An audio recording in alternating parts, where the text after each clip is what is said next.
ओम नमः शिवाय। श्रावण मास महत्तम अध्याय 19। हरे कृष्णा, राधे राधे। श्रावण मास महत्तम के अध्याय 18 में भगवान शिव ने ब्रह्मा पुत्र सनत कुमार को आशा दशमी व्रत का विधान बताया था। अब आज इस अध्याय में श्रावण मास की एकादशी के व्रतों का वर्णन तथा विष्णु पवित्र रोपण विधि सुनेंगे। शुरू करते हैं। भगवान श्री सदाशिव ने ब्रह्मा पुत्र सनत कुमार से कहा, हे महामुने, सावन महीने के दोनों पक्ष की एकादशी तिथि के दिन जो क्रिया करनी चाहिए, अब मैं उसके संबंध में बताऊंगा, उसे तुम ध्यानपूर्वक सुनो। हे महामुने, इस व्रत के संबंध में मैंने आज तक किसी को नहीं बतलाया। यह व्रत गुप्त, योग्य, उत्तम, महान, पुण्य तथा पाप ताप को समूल नष्ट करने वाला है। मनुष्यों को उनके मन वांछित फल की प्राप्ति होती है। श्रावण मास में किए गए पापों का नाश करने वाला तथा सब व्रतों में उत्तम यह पवित्र एकादशी का व्रत है। हे वत्स, इसके संबंध में मैं तुम्हें सब कुछ बताऊंगा, तुम ध्यान पूर्वक इसे सुनो। दशमी के दिन प्रातः काल स्नान करके पवित्र होकर गुरुदेव की आज्ञा से वेद वेता, पुण्य ज्ञाता, जितेंद्रियों ब्राह्मणों का पूजन करना चाहिए। 16 उपचारों से देवादिदेव भगवान श्री हरि विष्णु का विधिवत पूजन करके इस प्रकार प्रार्थना करें। हे पुंडरीकाक्ष, मैं एकादशी को निराहार रहकर दूसरे दिन भोजन करूंगी। हे अच्युत, आप मेरी रक्षा करें। हे वत्स, उस दिन गुरु, देवता तथा अग्नि के समीप नियम से भूमि पर सोना चाहिए। काम और क्रोध त्याग कर एकादशी के दिन प्रातःकाल होने पर भगवान केशव में मन को लगाएं। भूख लगने तथा प्रस्खलन, गिरना, ठोकर आदि लगने के समय श्री हरि इस शब्द का उच्चारण करें। अन्य सभी कार्य करते हुए भी श्रीधर श्रीधर का जाप करते रहना चाहिए। हे वत्स, यह व्रत मोक्ष प्रदान करने वाला है, अतः 3 दिनों तक पाखंडी आदि लोगों के साथ बातचीत, उन्हें देखना तथा उनकी बातें सुनना, इन सब को बिल्कुल नहीं करना चाहिए। तदंतर क्रोध रहित होकर पंचगव्य लेकर मध्याह्न के समय नदी आदि के निर्मल जल में स्नान करना चाहिए। सूर्य को नमस्कार करके भगवान श्रीधर की शरण में जाना चाहिए और वर्ण आचार की विधि से सब कार्यों को संपन्न करके घर को वापस आना चाहिए। घर पर आकर पुष्प, धूप, दीप तथा अनेक प्रकार के नैवेद्यों से श्रद्धा और भक्ति के साथ भगवान श्रीधर की पूजा करनी चाहिए। उसके बाद कलश स्थापना करके पंचरत्न और सोने को कलश पर रखकर श्वेत कपड़ों से ढक देना चाहिए।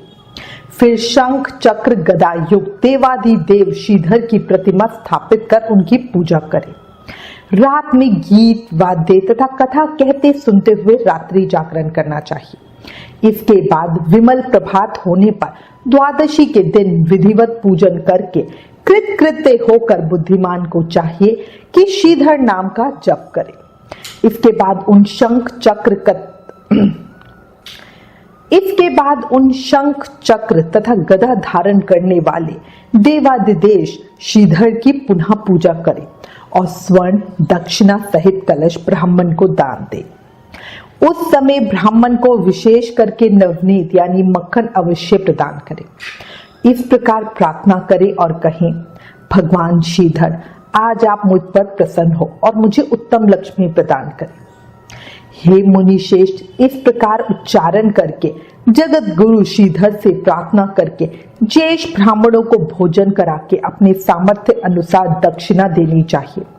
उसके बाद सेवकों आदि को भोजन कराकर गायों को घास खिलानी चाहिए। उसके बाद मित्रों तथा बंधु बांधवों समेत स्वयं भोजन करना चाहिए। हे सनत कुमार, मैंने आपको यह श्रावण मास के शुक्ल पक्ष की एकादशी व्रत विधि बतला दी। इसी प्रकार कृष्ण पक्ष की एकादशी में भी करना चाहिए। दोनों व्रतों में अनुष्ठान समान है, केवल देवताओं के नाम में भेद है। जनार्दन मुझ पर प्रसन्न हो, यह वाक्य बोलना चाहिए।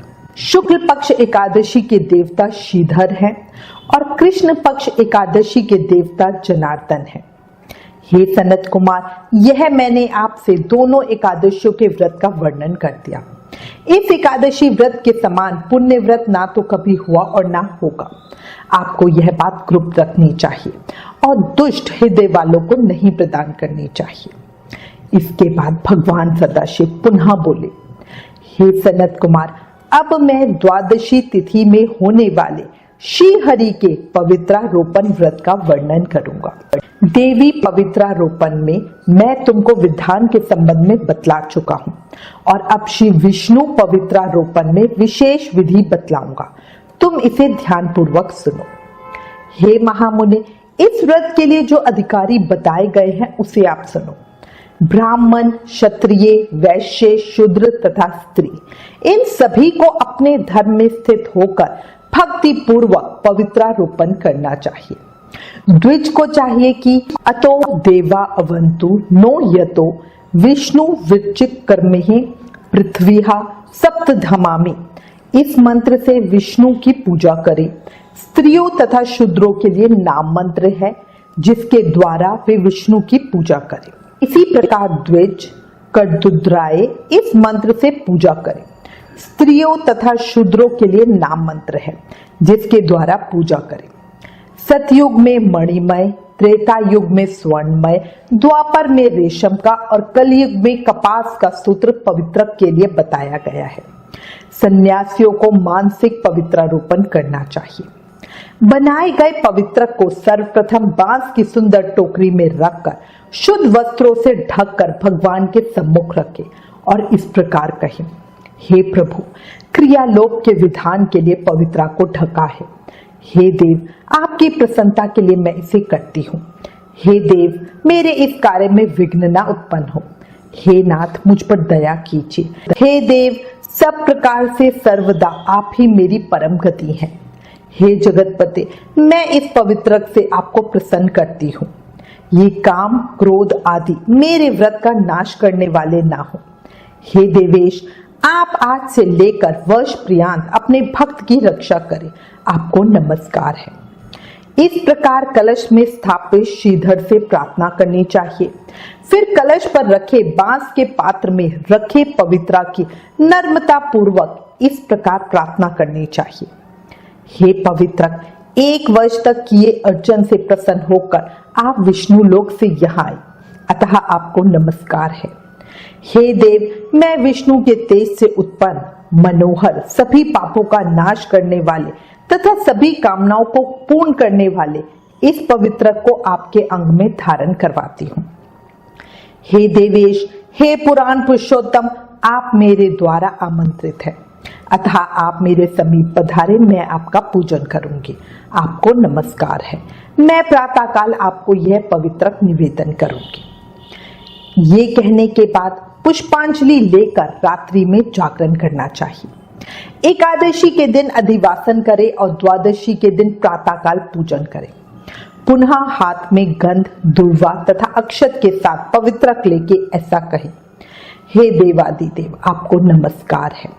वर्ष पर्यंत की गई पूजा का फल देने वाले इस पवित्रक को पवित्रीकरण हेतु आप ग्रहण कीजिए। मैंने जो भी दुष्कृत किया है उसके लिए आप मुझे आज पवित्र कीजिए। हे देव, हे सुरेश्वर, आपके अनुग्रह से मैं शुद्ध हो जाऊं। इस प्रकार पवित्रक अर्पण करें। उसके बाद महानैवेद्य अर्पित करके निरंजन कारक प्रार्थना करें और मूल मंत्र से घी के साथ खीर का अग्नि में आह्वान करें। इसके बाद इसी मंत्र से पवित्रक का विसर्जन करके इस प्रकार बोले, हे पवित्रक, वर्ष भर की गई मेरी शुभ पूजा को पूर्ण करके अब आप विसर्जित होकर विष्णु लोक को प्रस्थान करें। इसके बाद पवित्रक को उतार कर ब्राह्मण को प्रदान करें अथवा जल में विसर्जित कर दें। हे वत्स, मैंने आपसे श्री हरि के इस पवित्रारोपण का वर्णन कर दिया। इसे करने वाला इस लोक में सुख भोग कर अंत में वैकुंठ प्राप्त करता है। इस प्रकार श्री स्कंद पुराण के अंतर्गत ईश्वर सनत कुमार संवाद में श्रावण मास महत्तम में एकादशी व्रत कथन और द्वादशी में विष्णु पवित्रारोपण नामक कथन समाप्त हुआ। इस 19वें अध्याय के सुनने सुनाने से भोग मोक्ष दोनों की प्राप्ति होती है। याद रखो, कलयुग केवल नाम आधारा, सिर्फ नाम जाप करके ही हमें भोग मोक्ष मुक्ति प्रेम सब मिल सकता है। इसलिए अपना हर सांस के साथ हर पल भगवान के पवित्र नामों का जाप करते रहें और जोर से जयकारा लगाएं और कहें, हर हर महादेव, ओम नमः शिवाय, जय श्री लक्ष्मी नारायण।